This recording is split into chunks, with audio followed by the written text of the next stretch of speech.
Right now, sitting in your bank account is a number. Maybe it's $200. Maybe it's $5,000. Maybe it's more. You worked for that money. You earned it. You saved it.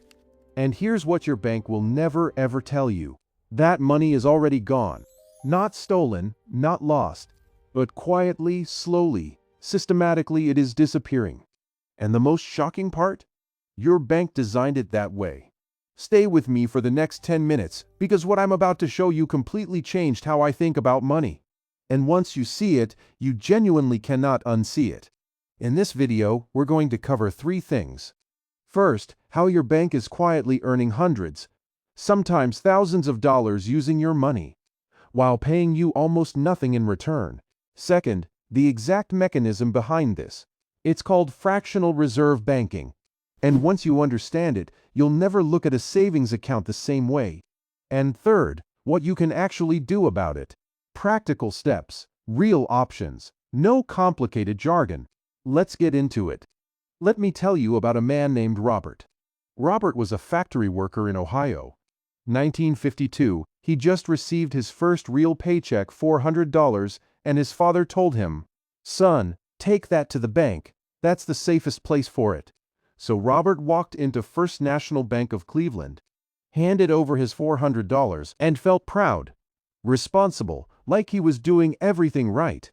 What Robert didn't know, what nobody told him, was that the moment he walked out of that bank, his $400 didn't just sit there in a little box with his name on it. It got to work. The bank took Robert's $400 and loaned out $360 of it to someone else. They kept only $40, 10% in reserve, just in case Robert came back and wanted some of it. The person who borrowed that $360, they deposited it in another bank, and that bank loaned out $324 of it, and it kept going and going. Robert's $400 became over $3,600 circulating in the economy, and every single loan generated interest. For the bank. Not for Robert. Robert got maybe 1% annually. That's $4 a year. The bank made somewhere between $200 and $800 off of Robert's money. Robert never found out. Most people never do. So what exactly is happening here? This system has a name. It's called fractional reserve banking. And it's been the foundation of modern banking for over 300 years. Here's how it works in plain English. When you deposit money into a bank, the bank is legally allowed to keep only a fraction of it on hand and loan out the rest. In the United States, for years that reserve requirement was around 10%. Meaning for every $100 you deposited, the bank could loan out 90. And here's where it gets interesting. When that $90 gets deposited somewhere else by the person who borrowed it, that new bank can loan out $81 of it. And the next bank can loan out $72.90. This is called the money multiplier effect. Your original $1,000 deposit can legally become up to $10,000 in circulation. Now, is this illegal? No. Is it hidden? Not exactly. It's in textbooks. But is it something your bank is going to put on a billboard? Absolutely not. Because here's the part that stings a little. While your money is being multiplied and loaned out and earning the bank anywhere from 5% to 24% in interest, you're earning 0.5%. Let that sit for a second.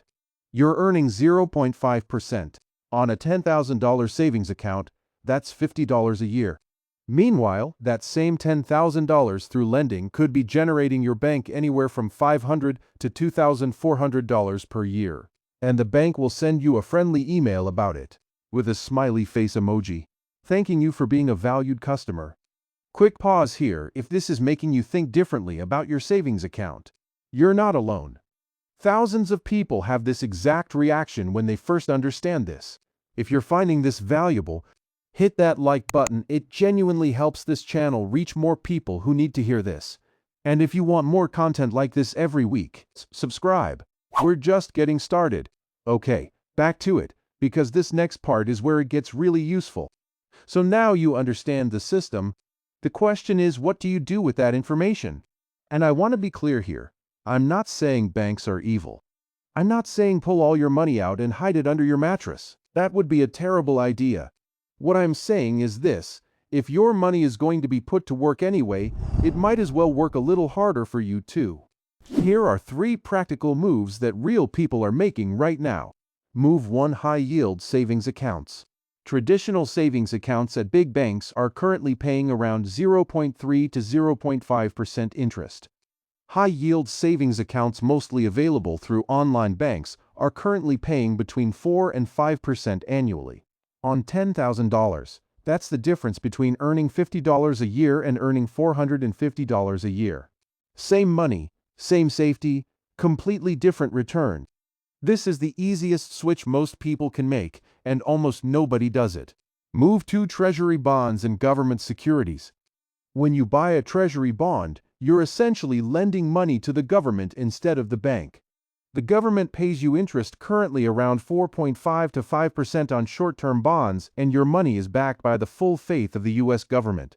It's one of the safest places your money can be, and it pays dramatically more than a standard savings account. Move 3. Dividend-paying index funds.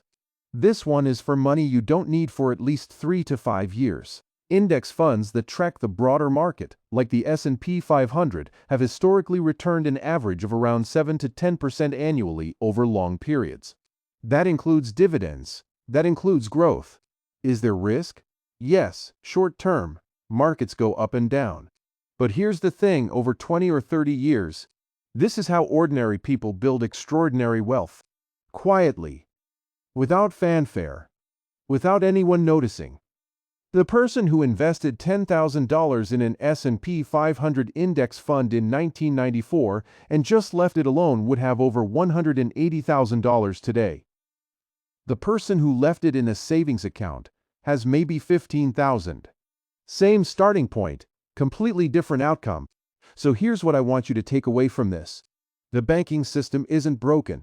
It's working exactly as designed. The question is, designed for whom?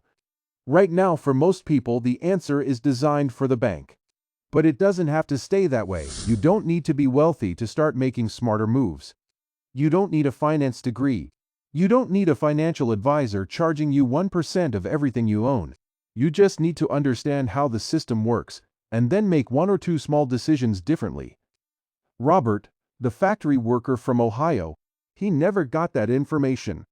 But you just did, and that changes everything. If this video helped you see something differently today, leave a comment below. Tell me, did you know about fractional reserve banking before watching this? I genuinely read every single one. And if you want to go deeper, next week we're covering something that I think is even more eye-opening. We're talking about why getting a salary raise might actually be making you poorer. Not richer, poorer. Trust me, you'll want to see that one. Subscribe so you don't miss it, and I'll see you next week.